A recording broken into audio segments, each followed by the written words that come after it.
What's up guys, welcome back to the channel. On this video, we're gonna break down low-level flying and we're gonna plug in to the fighter pilot mentality that you have when you go into the low-level environment. It's one of the most epic types of flying, and for me personally, it was kind of the flying that I dreamed about all the way through high school and college.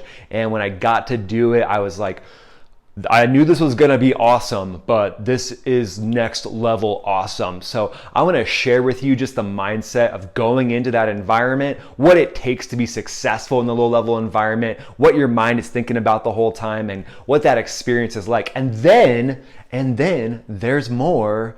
We're gonna go and we're gonna watch some of the most epic low-level flying you've probably ever seen. In my opinion, this is the most world-class low-level flying helmet cam video that exists in the entire world, and I'm really excited to share it with you. Something to note with low-level flying is that low-level flying is athletic, and one of the quotes that we would always say in the fighter pilot community was be an athlete, and that carried a lot of different meanings. One of the meanings was, hey, make it happen. There's no room for excuses flying a fighter jet, and especially when you're low level, there's no excuses for not finding the right canyon so that you can actually make it out of there without hitting the side of a canyon wall. Like, there's just no other option. Like, you need to be an athlete and you need to be able to make this happen successfully. So that's a part of it. That's like the mindset part of it. But then the physical part of it is you're like leaning in and leaning into turns in both directions. You're picking out which direction you're gonna go. So it's kind of like athletic in the fact that you're moving your body around, kind of like what you would do if you were on a motorcycle. And you also got to be careful. You got to be careful with your neck because you can't pull, well,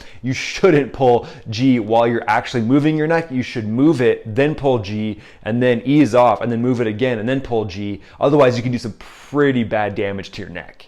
And then additionally, you're constantly thinking about speed because speed is life. You want to make sure that you have enough energy to make it over top of some of these huge mountains. And there's certain parts of the world where you're going to be flying around 18,000 to maybe even 20,000 foot mountains. So if you get yourself in a position where you don't have a lot of energy and you're carrying a lot of stuff on your airplane, you might not be able to make it over some of these canyon walls. So you'll be flying anywhere from 400 to 500 miles per hour. And believe it or not, even just a change in 20 knots or so in that regime can make a huge difference in the energy that you have to clear some of these huge peaks and these huge canyons.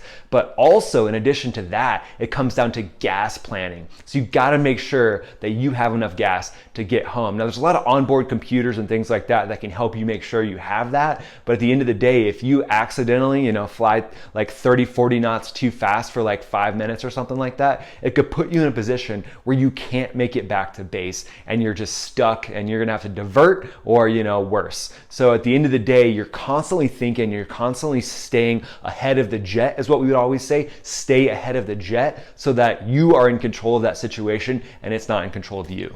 Something that I would do as well is I would have what's called like a 9-to-1 cross check, which means 90% of the time you're looking out the windscreen, you're looking out at the world around you, and it's probably actually more than that when you're flying through some of these canyons. And for me particularly, I had a weapons systems operator in the back seat, which was amazing because they could run a lot of the onboard computers and I could literally just do all the stick and rudder stuff up front, which was my favorite anyway, if you couldn't tell.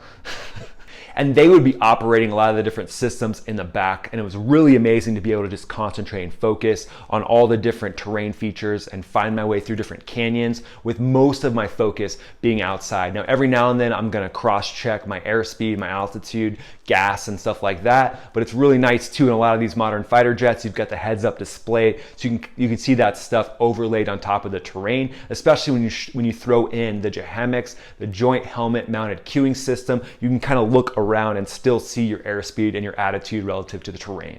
Low-level flying is fun, but it's also tactical. So the whole point of low-level flying is to mask yourself with the terrain so that you're avoiding surface-to-air missiles, which is kind of cool. And me personally, I think that just added a whole nother level of how fun it is because, the stakes can be really high when you're flying low level. So now that you've got some background on the mindset and the mentality of low-level flying, you are about to strap in to the front seat of an F-15E Strike Eagle for some of the most epic low-level flying in the entire world.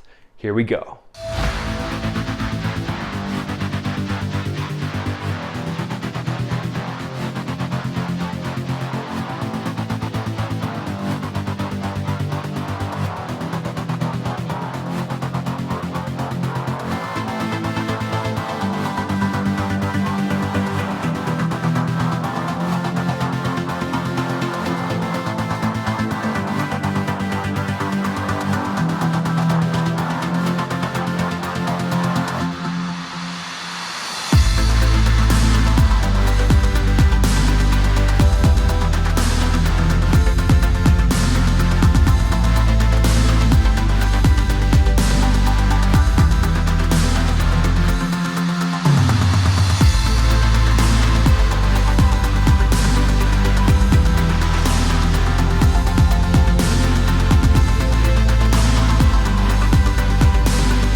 Hope you guys enjoyed that bout of low-level flying. In my opinion, that's some of the most epic low-level flying that's ever been done in a fighter jet. So glad you got to be there for it. So excited you're here on this channel. Hey, please like and maybe even subscribe. I'm excited you're here. We'll see you on the next video.